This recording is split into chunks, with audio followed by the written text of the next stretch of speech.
Now, it is the seventh straight day of the Russian invasion by the Russians into Ukraine. The residents of Kiev are bracing for further airstrikes as the city is holding its defenses despite a 40-kilometer-long convoy of Russian troops who are presently camping on the outskirts of the city. Now, Russia on Tuesday stepped up its military offensive. At least 5 people are said to have been killed just in the strikes on Tuesday after the Russian jets reportedly struck a television tower. The Russian military had warned the residents of Kiev to leave from the city, saying that it would be carrying out missile strikes against facilities in Kiev. An American official has said that the mile-long armored column bearing down on the capital city of Kiev had not made any advance in the last 24 hours, and it is reportedly frozen in its place due to logistical problems of a shortage of food and fuel, and also perhaps to reassess the tactics that the Russians want to employ. And also the Ukrainian President Volodymyr Zelensky has said that Russia must stop bombing the Ukrainian cities before any meaningful talks on a ceasefire could start. The first round of negotiations, remember, earlier this week had yielded no breakthrough, and a second round is now scheduled to take place later in the day today. Ми про діалог. Я вважаю, так, треба припинити хоча б бомбардування людей.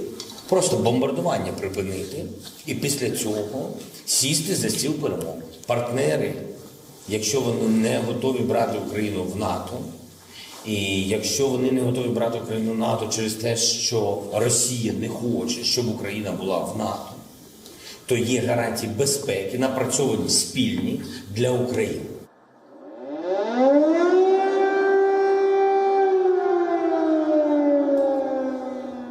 The fears continued to grow that Russia could mount an all-out assault on the capital city of Kiev, a city of about a little under 3 million. Inside Kiev, makeshift barricades dotted the streets and the residents queued outside of a few shops that are still open to purchase some essentials.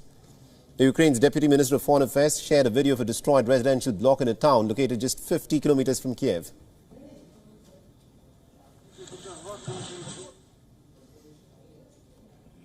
All right, now to get us more insights in terms of what is in fact unfolding in this Russian invasion of Ukraine, we are joined by retired Lieutenant Colonel Glenn Grant, who's joining us live from Kiev. He's, of course, an expert on Baltic security as well. Colonel, thank you very much indeed for taking time out and speaking to us. And let me begin by asking you this. It is the 7th straight day of the Russian invasion. And at this point of time, according to experts who are speaking about the tactics that have been employed by the Russians, they say that the progress Russia seems to be making has actually slowed down due to a stout resistance by the Ukrainian army. You know, how long do you think the Ukrainians can in fact hold out against the Russians? Certainly they can hold out a lot longer than than just 7 days. I heard previously on the speak about different areas. Well, in Kiev, they've been held and stopped outside of Kiev, the armored vehicles, mainly because they can't get off the road. And if they do get off the road, they've got to go into forests or difficult areas, and they don't have the command and control or the tactical ability to go fighting in difficult terrain. So they're just stuck there, and there's this 40-kilometer column, which may actually not be quite that long, but it's stuck on the outskirts on the road. And all that's happened is that the front vehicles have basically been destroyed, and now it's just not going anywhere. The inside of Kiev, there are so many men with rifles and Molotov cocktails waiting to attack anything that comes into Kiev that I'm afraid it will be a bloodbath for Russia if they do actually get into the center of Kiev. It's not somewhere they need to go or want to go. Right. Quite rightly, Ukraine has held Kiev as a strong point, and it's holding well and will continue to hold. It doesn't look as though it's going to run out of anything in a hurry, because it's still open from the south, so it can still be resupplied with food, fuel, whatever. You're right to say down south that this is where they're making the most progress. But when you look at the map, it looks like this big red spread of Russia. But it's not a big red spread. It's lots of little red dots. Mm-hmm. So there are small areas where they've moved forward, And they have moved forward because Ukraine has not defended this area as much because it's so large. So this is going to be, you might say, phase 2, to go back and take it later. What they have done is defended Odessa, and they've defended Odessa very well, Odessa and Nikolaev, the two ports there, and they've defended those extremely strongly. So there's nothing happening there. You know, for people who are looking in terms of how the Russians have been advancing, do you think Russia would risk street fighting in a city like Kiev, because that would create, you know, a loss of human life that perhaps cannot even be imagined at this point of time? Or do you think the Russians would be hoping in some ways to lay siege and to try starve off the people who are defending the city of their resources? Is that a strategy that Russia would be looking at, or rather than directly storming it?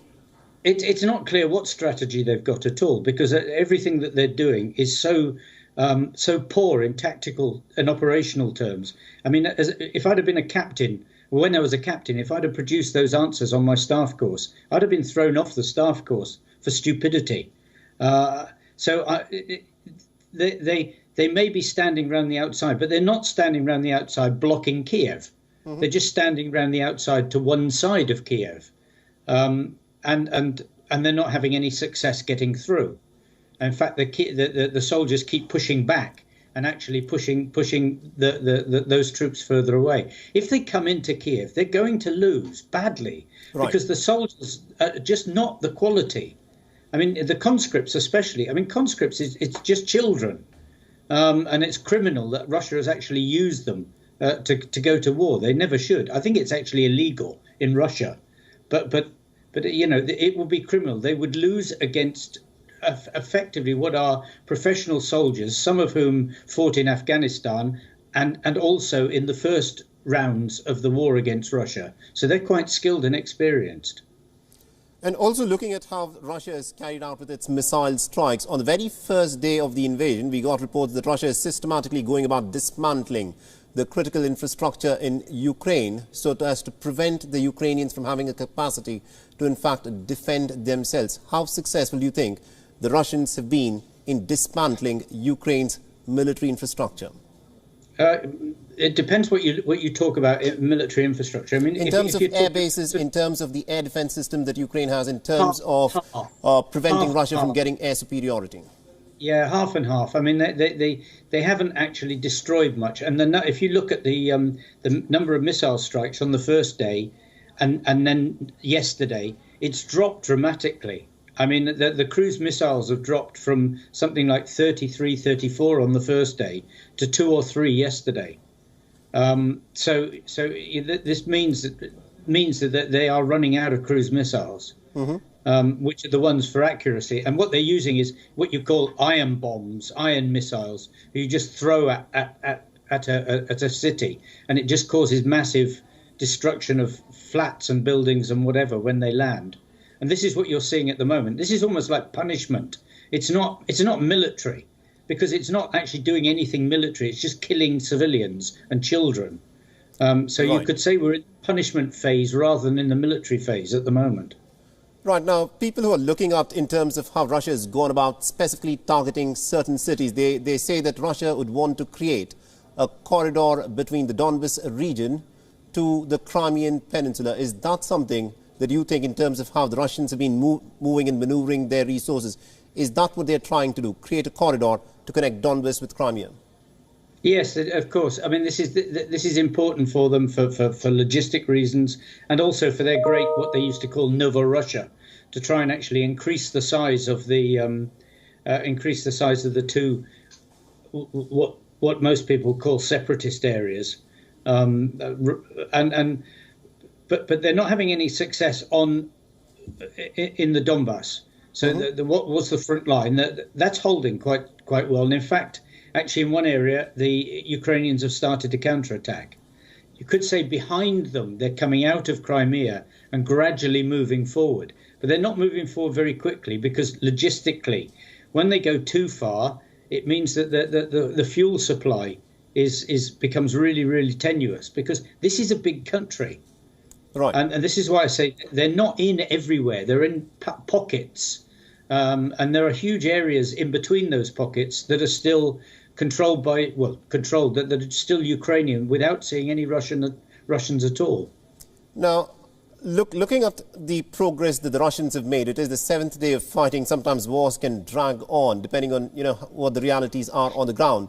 But on the very first day, there were reports of Russian armor, arriving at the gates of Kiev, and we are still pretty much in exactly the same spot. Do you think Russia is getting bogged down because it was underestimating how Ukraine could defend itself? It is completely bogged down in around Kiev. It's been struggling around Kharkiv, and it's also been struggling around Sumy, which is north of Kharkiv. And they have been moving forward in some places to try and come at the south of Kiev. But they've not actually gone very, very far, because each time they move forward, they get blocked by Ukrainian forces. So the defense has actually been pretty masterful. And there's been much that the Ukrainian army is proving to be much, much higher quality than the Russian army. And also, how soon do you think Russia would be willing to actually sit down and seriously talk of peace? Because this war cannot go on forever. Russia is also hurting because of the financial sanctions that have been imposed on it. The Russian economy is not in the pink of its health. How long do you think Russia can hold out with this invasion? I think this is more a political than a military question, and it's to do with how long Russia will stand having Putin in charge of it, wasting the country's resources. And already there have been cracks showing in the military, and that some military are actually refusing to fight. That hasn't reached plague level yet. It's still only parts of the forces, but it is starting.